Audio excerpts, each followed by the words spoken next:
Hi guys, for today's videos is magluluto kami ng Mrs. Kalalabs nyo ng isdang tulingan. So for today's video guys, ayun nga, kung nakita nyo nga sa intro ni Mr. Kalalabs nyo ay magluluto nga tayo ng isdang tulingan. So ayun guys, samahan nyo kami dito sa aming kusina, sa aming dirty kitchen. At 3 pirasong, hindi ko alam kung anong isda. Ayun nga guys, nakita natin kanina ay isang tulingan na malaki at isdang 3 pirasong maliliit na isda niya. Hindi ko alam kung anong isda yun. Ayun nga guys, ay may hawak na kutsilyo si Mr. So first step ay hiwain natin ang isda nang walang sangkalan.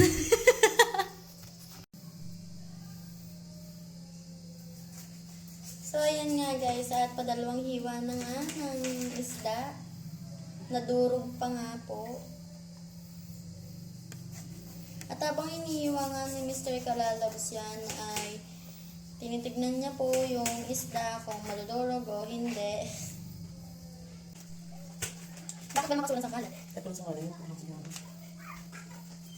So, ayan nga guys, ay mapurunahan ka ng kutsilyo. Ilagay ang kawali, saksak ang lutuan. Pagkakasyahin na ang mantikang iray, kawawang isda at may sungalingan na. Pag hinihintay nga natin ang ating kawali na uminit, ay mag-ikot-ikot muna ako dito ba? Bagas malilo ba ako ba? So yun guys, bago ko tapos ng video sa ay tapanuhin ko kung scatter, ayan. Lucky 4 times. Yeah, hey, double. Lucky 4 times. Lucky 6 times. Lucky 10 times. Yun lang guys, madaling makapanalo dito if kung ida-download mo to.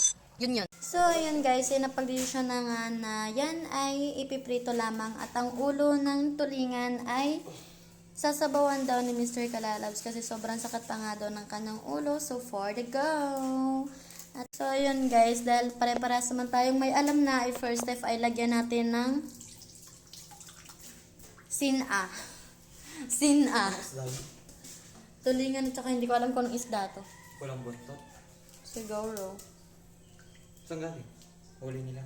Huli to ni Jobet. Tapos ito, binawasan. Sa 4 years na paghihintay, hindi pa rin siya okay. Yan guys, ay tuturuan ko kayong maging toxic. Pag ganito na ang cellphone ng mister nyo, ay palitan nyo na. I-break nyo na. Kita nyo yun, di ako paper. I'm BR na ako sa aking kelay. Sarap! O ayan guys, kung gusto nyo matimp yung paso na yun, magpapasok kayo sa inyong kaibigan na tanga-tanga. Yan, nilagay ang kamay. Yan. Ayan guys, sa 400 years natin paghihintayan na isa lang na din natin ang namumuo nating asin. Char! Nating mga fish da. O, diba? Napakakalat talaga.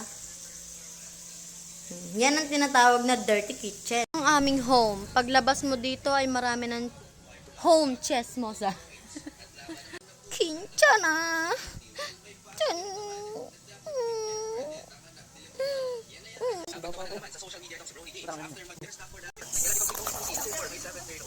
So ayan guys, naghihintay pa rin kami ng 400 years para maluto ang aming piniritong isda. So ayun guys nga ay alam naman natin na kapag naluto ng ating isda ay diretso kain na, diba? Gutom na rin ba kayo? Aba, ay kain na. Wala kaming ulam. Ako'y nababalaw na guys kasi imbes na kausapin ako ng aking mister. Kincha na, nagse-cellphone siya. So ayun guys, sa mga nagsasabi sa akin na may filter daw ba ako, ito yung walang filter guys. Ito yung walang filter. Yan yun. At papakitaan ko kayo na may filter ha. Teka lang.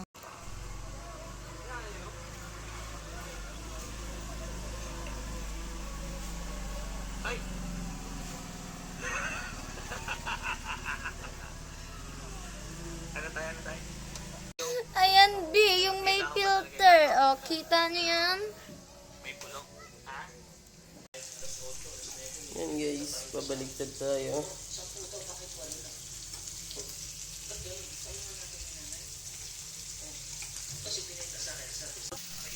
Pwede baliktad na. So ayan guys, hanggang dito na lang kasi meron pong dumating at update na lang kayo sa nag-video.